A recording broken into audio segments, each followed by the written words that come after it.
country's running. Well, he's. Hello, friends. Yes, we are here. We are live a touch earlier than usual, trying to adapt to my new schedule as easily as I possibly can for you and for everybody. So I apologize right off the hop for jumping on. What time is it? 11:55. I would say probably 15 minutes earlier than I wanted to, but nevertheless, we are live on YouTube, on Facebook, where this will be archived, so you don't have to stress about missing the Monday version of In the Car with Star with yours truly. Good afternoon. Happy Monday. Welcome to March. I'm Sean Starr, of course, part of the morning show weekdays on TSN 690 with the Connor McKenna, and yours truly Monday to Friday, 6 to 10. So if you miss me here, you can always find me on the good old-fashioned terrestrial radio on the AM band. If you don't know what AM radio is, children, ask your grandfather, maybe ask your father, but chances are your grandfather's going to know what the AM radio dial is. And I got to tell you, right off the hop, I've been in radio right out of school. I got into radio in, I apologize if I'm trying to catch my breath. I just got out of the gym about 5 minutes ago. That's how out of shape I am. I finished my workout. I changed, I washed up.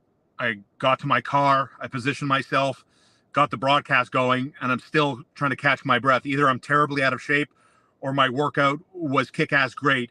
Both things can be true. But I got into radio right out of school, really. CJAD 800 hired me in September of 1999. And I've been in radio ever since. I've been one of the lucky few that have been fully employed ever since I got hired. I got hired as a full-time employee with full-time benefits. All of these years later, I remain full-time employee with full-time employee benefits. And it's been the greatest privilege of my life to be able to talk to Montrealers for the better part of 25 years. I never thought I would ever say those words, but I have. Someone that grew up listening to my favorite radio people locally, my mornings getting ready for school, my parents getting ready for work. That's right. Both of my parents had jobs. Shome 97.7 FM was our radio station of choice in the morning with Terry DeMonte, Ted Bird, Peppermint Patty, the Champ. And that was the soundtrack of my mornings throughout the course of my childhood living with my parents. And only up until I got into radio in the summer of 99, hired in the fall of that year, was that the first time in my life I had ever heard of Ted Blackman, let alone met the legend. The same thing for Mitch Melnick. I knew of Mitch Melnick only because I would be in the car with my dad, and I remember seeing Mitch Melnick, CIQC AM 600 advertisements on the side of buses. And I remember one time, for whatever reason, this still remains a strong memory for me. I was in my dad's car. We were at the corner, I guess, of what would be Brunswick and St. John's. At the time, I wasn't aware, but I knew we had just come out of Fairview Shopping Center, and we were parked at a red light behind a city bus. And the advertising at the back end of the bus was Mitch Melnick's face saying Melnick No Limit, whatever the name of the show was, and tune in, drive time on AM 600. And my father says, you see that guy? And I'm like, yeah. I didn't know who he was. He goes, he loves Bob Dylan. And I'm like, okay. I can't stand Bob Dylan. And for whatever reason, that has always kind of stayed true in the back of my mind somewhere. And it's a great privilege that I've gotten to work with so many great veterans in this space, legends like Ted Blackman, like Mitch Melnick, like Elliot Price, like Rick Moffat, like Denny Casavant, like Ted Bird, and walking the halls, I guess, and bumping into Terry DeMonte, my first ever radio crush, I suppose, if we want to go all the way back. So all that to say, yes, it's been the greatest privilege of my life. Not a lot of us get to say we are living our dream, and talking to Montrealers, and certainly doing it in the realm of sports was something I never dreamed that I would do. And I guess I'll end my little radio trip down memory lane with this. When I worked at CJAD 800, they hired me in September of 1999, right out of school, really. And Ted Blackman at the time was the sports director at CJAD 800. And I started my career working overnight radio. I would do my work week started, I guess, Monday morning at midnight. So Sunday night, midnight, my day would start, and I would go from midnight Sunday until 5:30 in the morning. And then my shift would go 10 p.m. to 5:30 a.m. basically Monday morning to Friday, right? So I would have Saturday off, and Sunday by midnight my shift would begin. And I did those overnights for about 4 months, 5 months, and I got promoted quickly, and they moved me to drive time. Drive time. I would work from 4 in the afternoon until 10 at night. That was my new shift, and that meant I would technically produce the drive time show, which was the big show at the time, right? The morning show and the drive show are the two big shows on any radio station anywhere in the world. Those are the big money makers for terrestrial radio. And at the time, I'm working this shift and having fun. That's where I meet Mitch Melnick for the first time. That's where I worked with Ted Blackman, and he was doing sports in the afternoon. And come late spring-ish of 2001, Ted Blackman pulls me aside and says, "Hey, listen, we're going to be starting an all-sports radio station in Montreal. How would you like to be a part of it? We would love to have you." And I was like, the sentence didn't even get finished out of Blackman's mouth. And I was like, I'm in. And so from May of 2001 until present day, I've been right there at the start of this whole journey with, at the time, Team 990 to where we are today at TSN 690. And I hope that in May of 2025 and 2026 that we will be together, still talking on terrestrial radio on TSN 690, as I would love to be a part of the 25-year anniversary in the proud history of this little radio station we've called home. And, not a lot of people thought we would ever get to 10 years, 5 years, 10 years, 15 years, 20 years later. Here we are, still going strong. So obviously incredibly proud, as I've mentioned already, of my career, of my time, of being a part of the Montreal sports community, and to everyone at TSN 690. It's been an honor. So yeah, it's been nice to reminisce a little bit about memory lane, going down the old radio rabbit hole, which takes us to another busy week ahead for the Montreal Canadiens. This is it. This is trade deadline week. It comes at you fast on Friday. It'll take you until 3 o'clock Friday afternoon, when all your favorite insiders will begin the process of dissecting the moves that were made or weren't made. And I'm sure a lot of people probably feel strongly about this. I don't expect a ton of movement from Ken Hughes. I don't think he has the players that warrant a ton of movement type conversation. Obviously, we're not talking about anyone of substance here. If we're dealing with the Montreal Canadiens in the context of Friday's trade deadline, that, I mentioned this guy's name last week to you, Tanner Pearson. It appears that maybe his name is picking up a little bit of momentum. We saw Yoel Armia score his 11th of the year on Saturday in Tampa Bay. Not only is Yoel Armia a productive member, he's on pace for a 15-goal campaign. I know he comes with another year of salary at $3.4 million, but Yoel Armia, I think, would be an attractive option to teams that are rounding out their depth in terms of risk-reward and the ratio of weighing the risk for any potential reward. I really don't think we're talking about a substantial risk when it comes to Yoel Armia, and that means the return on a transaction involving Yoel Armia is not going to be great. As I've mentioned already, the other name that's been bandied about in rumor mills is David Savard, who the Canadiens are hoping they can probably get a first-round pick for. But again, you see the value, you see the complexion of a very young Canadiens blue line. Risk-reward, it doesn't make a lot of sense for me unless the Montreal Canadiens are just bowled over by an offer they can't refuse. I suppose that if you're looking for a Montreal Canadian player to be moved, I saw odds for Jake Allen with Mise au Jeu and MiseAuJeu.com. Jake Allen to land on any other team at 5.5 to 1. I think he's probably favored to go to Colorado. But if you're looking for a team to maybe surprise and add goalie depth, if there's a name that I could see being moved between now and Friday's deadline, I think it's going to be Jake Allen, maybe Tanner Pearson too. But other than that, though, I don't have the bar set high at all. As a matter of fact, I don't know if any of the big names, Jacob Markstrom, Noah Hannafin, any of the names that are out there in the rumor mill are actually going to land on new spots. The Pittsburgh Penguins got their asses beat by Connor McDavid, Leon Draisaitl, and the Edmonton Oilers in a 6-1 beatdown. And Jake Gensel's name is probably going to hit unrestricted free agency. I mean, I can't imagine the Pittsburgh Penguins dealing this guy between now and Friday's deadline. It's over for the Pittsburgh Penguins, let's call it.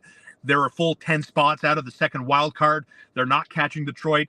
They're not catching the Tampa Bay Lightning. The Pittsburgh Penguins, who have Erik Karlsson, Chris Letang, Geno Malkin, Sidney Crosby, Jake Gensel, are done and dusted. Their dream is over. Their run is over. And I think the Pittsburgh Penguins are the most fascinating team to see what happens with Kyle Dubas steering this ship. What are they going to do? How many players are they going to unload? Are they going to go to Sidney Crosby? Sidney Crosby's won 3 titles with the Pittsburgh Penguins. I'd love to see Sidney Crosby land with another team and try to chase a 4th Stanley Cup. So I can envision a world in which Sidney Crosby is no longer a Pittsburgh Penguin for life. I can envision a scenario in which Kyle Dubas starts to tear down Pittsburgh to the studs. So I'm not expecting a lot of certainly marquee names. Hard to see it. I hope I'm wrong. Hockey is a better world when there's a shitload of transactions and big names are moving left, right, and center. But based on kind of the competitive landscape, I think teams like Toronto and Edmonton are going to make small little moves to round up their depth. How many teams, when do we ever see these quote unquote groundbreaking moves happen in season? Really not often at all. So let's just proceed with caution ahead of Friday's trade deadline and what we make of any potential moves. Of course, the Montreal Canadiens are in Nashville tomorrow night at 8 o'clock to tangle with the Predators. Nashville has won 8 games in a row. It's an 8 o'clock puck drop. Shoot me now. The Canadiens wrap up their 4-game road trip in Carolina on Thursday night at 7 o'clock.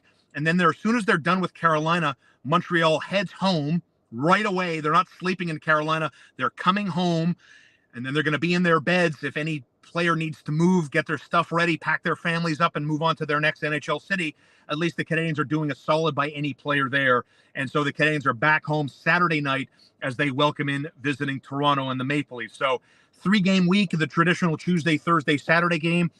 Full marks, though, to the Montreal Canadiens for getting through the state of Florida a lot better than I thought they would. I'm not sure what you guys thought about the competitive balance of Montreal getting outplayed by Arizona, but beating the Coyotes nonetheless. I thought, things were going to average out, and the Florida Panthers, one of the heaviest, best teams in the NHL, were going to put the boots to the Canadiens, but they didn't, right? And so it was awesome to see the fact that not only the Canadiens play well and hang with Florida, it leads me down the path of believing that I know we talk about character all the time in the NHL, and teams have it, don't have it, wish they had more of it, so on and so forth. I do think it's a real thing in the National Hockey League, and you want to be able to lead by example. And we saw that Saturday against the Tampa Bay Lightning, where Nick Suzuki, with a terrible, terrible giveaway. And for the second game in a row, the Canadiens had themselves a 3-2 lead in the third period and gave up the equalizing goal shorthanded, as they did Thursday against the Panthers. They repeat the process on Saturday night and then lose in the same manner in which they lost Thursday to Panthers. 4-3 in a shootout. Back-to-back games. Very weird. I don't think I've ever seen that before. But yeah, that giveaway by Suzuki on the equalizing goal in Tampa Bay on Saturday night. And, the giveaway's the giveaway. Whatever. It happens. It's hockey.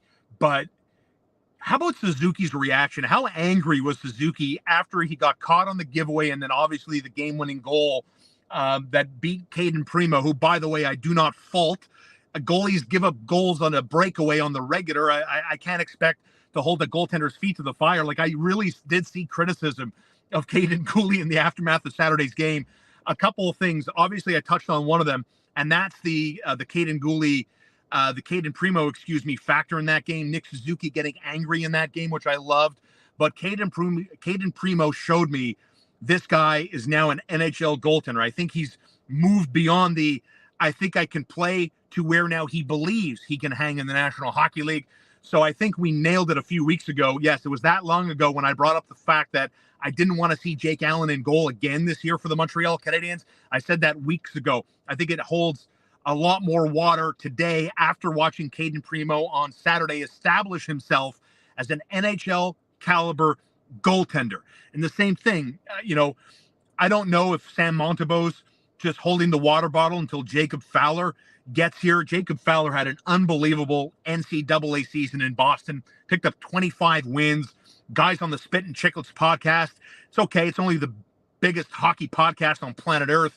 A few weeks ago, Ryan Whitney and the fellas were singing the praises of Jacob Fowler, talking about how he's this hybrid transformer of Dominic Hasek, Patrick Waugh, and Roberto Luongo, Dominic Hasek all rolled into one goaltender, and he's a property of the Montreal Canadiens. So, yes, it is a good time to jump on the Canadiens bandwagon, in my opinion, before things get full, and this Canadiens team will be off to the races. It won't be long. What's up, Guy? Hope you're all good. Thanks for joining us today on the podcast. I agree. You know, Guy brings up this factor that Primo will get better playing more games. Listen, you know, you aren't given anything in the National Hockey League. You know, you aren't given the number one role. You aren't given first wave of the power play. You aren't given the net just for the fact of being given.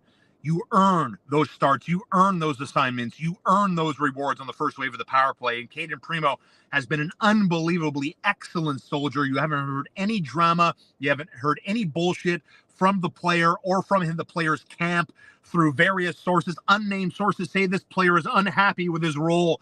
This player is displeased with the lack of playing time on the organization. You haven't heard a whisper of any of that stuff. So Cayden Primo has been a good soldier. He's kept his head down. He's done his work when he's been called upon. And I'll say it because I just said it a minute ago. I don't want to see Jake Allen again this season.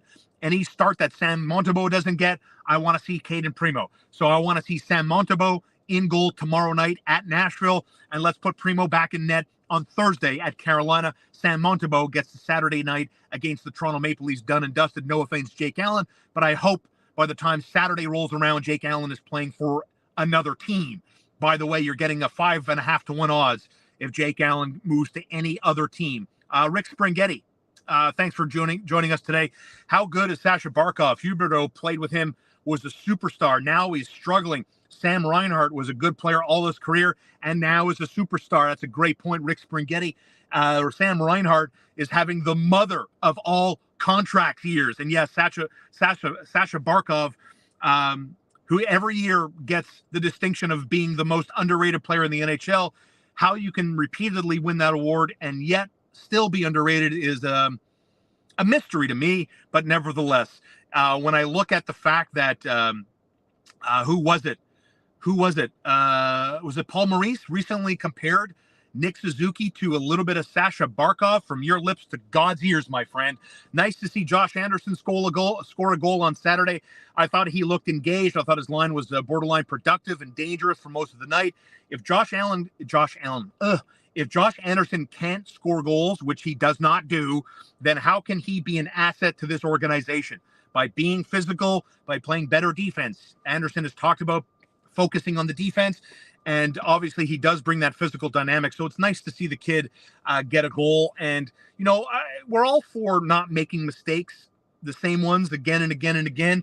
And if someone comes calling for Josh Anderson and offers a decent pick, shit, I mean, I might take a 5th-round pick for this guy at this point. Don't say no. Don't say no. Like, if mulligans existed in life, I don't think Josh Anderson would be a Montreal Canadien today. I don't think we'd be talking about Anderson scoring a goal on Saturday night wearing a Montreal Canadien sweater. So there are lessons to be learned in most facets of life, my friend. And whether or not to deal Josh Anderson, I think is a lesson Ken use and the Canadiens fan base learn the hard way. So again, if another team comes calling for one of your players that have service on their resume, maybe have a hard look at it and see whether or not you can envision this player being a part of the future 3 or 4 years down the line. In the meantime, I don't know how much golf y'all watched on the weekend, but I got to tell you, the PGA Tour is in a world of hurt.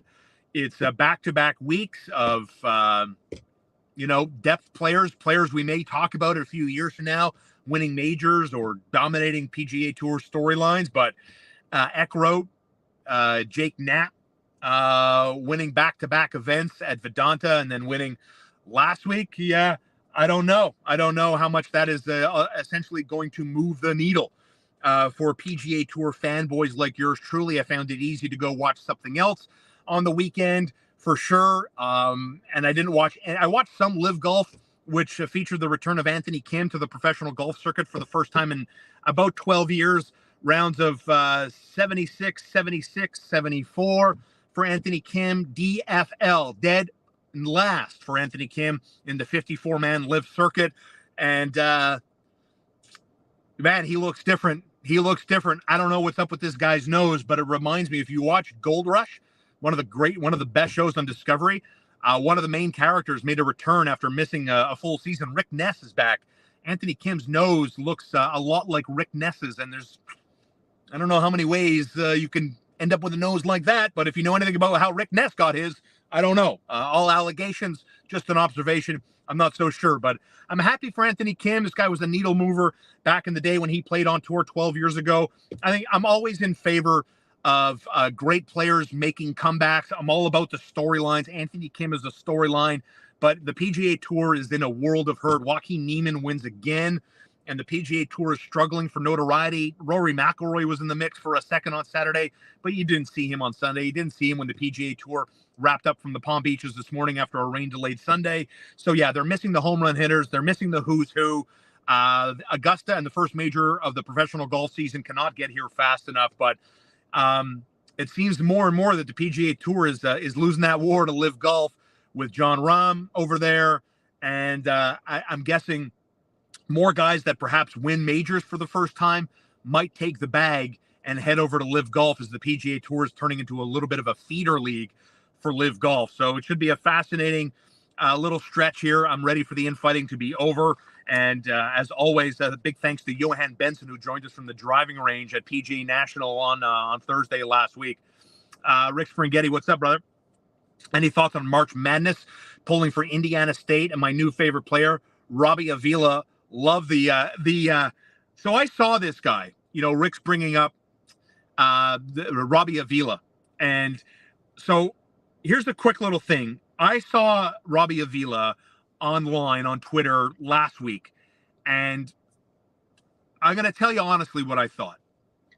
I totally judged a book by its cover.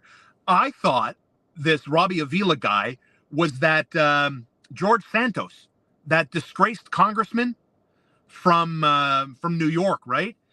He was the guy who was involved in he just never could get out of his own way on OnlyFans, blah, blah, blah, blah. Go look him up, George Santos.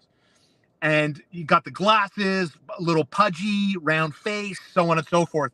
And so when I saw this Avila character, pudgy, round-faced, wearing these dark glasses, I'm like, wow, there's that politician. Was he playing basketball now?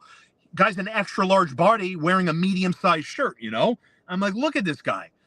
And so I don't click the link. I don't watch any video. I kind of laugh and I move on with my life. And then on Friday, Simon Salikas, I'm working with Simon, and he's asked me if I saw this kind of pudgy guy. And I go, the guy that looked like he was wearing like North Carolina colors? And he goes, yeah, that guy. And so as it turns out, it's this Robbie Avila guy playing for Indiana State. And so I'm like, you shit me. I got to go look this guy up. I got to see if this guy's the real deal or not. And of course he is. He's the real deal. Not looking very much like an athlete, looking very much a muffin top-esque, and looking, kind of uncoordinated, but making shots, making things happen. Guy plays NCAA Division I. Who the hell am I? I just did like 2 minutes on the wind bike, and I'm sucking air here, So, yeah, it was one of those things for sure. And like you, it's a fun little storyline, but, I'm not a big March Madness guy. You're not going to see me spend a lot of time on it. As a matter of fact, I'm probably going to watch more of the women's March Madness because of Caitlin Clark than I will because of Robbie Avila and Indiana State. So, of course, Caitlin Clark, the superstar from the Iowa Hawkeyes, who became the leading point scorer in the history of the NC2A Division I basketball program. And by that, I mean men or women. She passed the great Pistol Pete Maravich with some free throws yesterday, become the all-time leading scorer in the NCAA, regardless of gender. So, yeah, that was pretty cool. And she did declare herself eligible for the WNBA draft. And by the way, what's fascinating about that, I don't know much about the WNBA, but I looked it up last week that they don't make a lot of money. There's not a lot of money to be made in the WNBA. Like, if you're making bank, you're making a few $100,000 a year, and if you're not making bank, you're making 60, 65 large. And Caitlin Clark makes millions, like multiple millions of dollars through the NIL deal that she has with the University of Iowa. So she's going to be living substantial money on the table. But of course, a lot of people smarter than myself, I'm sure, figured out the math behind Caitlin Clark becoming a professional and declaring herself eligible for the WNBA draft. So there you go. That's your recap for this Monday. Again, the Montreal Canadiens 4-game road trip wraps up on Thursday after they play Carolina. But before then, they're in Nashville tomorrow night at 8 o'clock. And yes, I'd like to see Sam Montembeault in goal on Tuesday. And then they can throw Caden Primo against Carolina Thursday and Monty back in net on Saturday when the Habs are home to face the visiting Toronto Maple Leafs. And the trade deadline is here. I am not holding my breath for any mega type deals. I do think Jake Allen gets moved, and I do think Tanner Pearson moves. So there you go. Thanks for watching. As always, you can support me by supporting my sponsors. I've partnered with WeCook, WeCookMeals.ca. You can find the link on my profile on Twitter, on YouTube, in the description of this video. WeCook, you can spend less time in the kitchen, more time doing what you love. There's minimized food waste. It's recyclable. Get the most from your meals because we're not throwing anything away. We're not dicing. We're not slicing. We're not sauteing. We're not pureeing. We're not doing anything other than heating and eating. And we're eating a lot healthier than we were previously. So I can help you save $70 by using the promo code STAR, STARR70. That's STAR70 at checkout with WeCookMeals.ca. And they have an awesome healthy snack selection too that features protein-based snacks. So a little, not as guilt-free, still some guilt though. I enjoyed my walnut brownies I had last week, and I'm going to get some energy balls this week. I had meatballs, turkey breast, steak, and with great sides. You get to pick your sides: rice, potatoes, just mixed vegetables if you want. So a healthy alternative way to save time, avoid waste, and eat healthier. Beach season, summer season, my friends, is right around the corner. You can support me by supporting my sponsors like Chiefs Convenience, Highway 132 in Ganawage. They're open until 11. Save money by doing your groceries at Chiefs Convenience. Everything you need on Highway 132. Save on the taxes. And we don't have to keep giving money to these conglomerates that keep giving dividends to shareholders. We shop local. We support local by shopping at Chiefs Convenience and littlebearonline.com. Your pet's foods and needs delivered to you by people that care about your pet as much as you do. I get all my pet's needs at Little Bear. It's on St. Catherine and Westmount, or you can order. They will deliver to you online, littlebearonline.com. Thanks for watching. Hit that subscribe button. Don't forget, every Monday, every Wednesday, every Friday at noon, we're live right here on In the Car with Star. Peace.